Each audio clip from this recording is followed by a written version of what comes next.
Today we're going to be talking about the message of the Torah.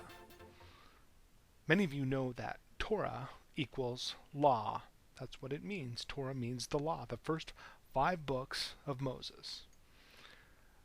Torah also means instruction. In fact, it more specifically means instruction. The law as instruction. Now, the root word of Torah is yara. It means to throw, to cast, to shoot, to teach. The basic idea of the root yara is to throw or to cast, with a strong sense of control by the subject. The 3 most frequent uses of this root deal with shooting arrows, sending rain, and teaching. And this is out of the Theological Word Book of the Old Testament. Now, Torah, which comes from that word, means a law, teaching. In the American Standard Version, it's always law. In the Revised Standard Version, sometimes teaching, instruction, and decision.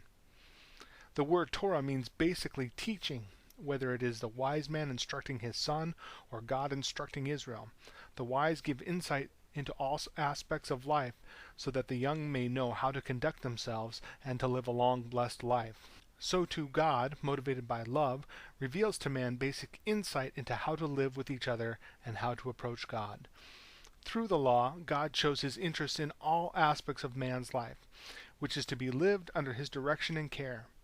Law of God stands parallel to word of the Lord to signify that the law is the revelation of God's will. Now, up at the top of the screen, you will see the word Torah in English. Right next to it, it's in the Hebrew square script. But that's not the original script. Before that script, it was a script called PaleoHebrew, and it looked something like this. And you can see the X-looking letter there. That's the first letter corresponding up top. That's a Tav, and then you have a Vav, and then you have a Resh, and then you have a He. Some people pronounce them differently, but that's how I do it. So that is the PaleoHebrew look of the word. Now, as you may or may not know, that is not the original letters. I mean, that's what most Torah scrolls before the Aramaic square text came in, but it's not the very first alphabet. The very first alphabets that we can find from the area are called Proto-Canaanite or Proto-Sinaitic. Lots of people, they can't remember that, so we can just call it the ancient picture language. Well, when you look back at this ancient picture language, you have the letters that have meanings, and those meanings, when you look at them and put them together, tell you the definition of the word. So that's what we're going to do with this word, Torah. First of all, this is the ancient picture sign for a Tav. Then we have the ancient picture sign for a Vav, for a Resh, and for a He. And right here you can see that they're very similar to the PaleoHebrew. There's another Tav, there's a Vav, there's a Resh, and there's a He. Now, the Tav is a mark or a sign. It is the picture of 2 crossed sticks. This signifies that an event to remember occurred at this location.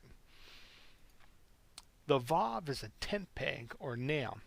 Its purpose is to attach or join 2 things together. In Hebrew, it is used as a vowel and a consonant.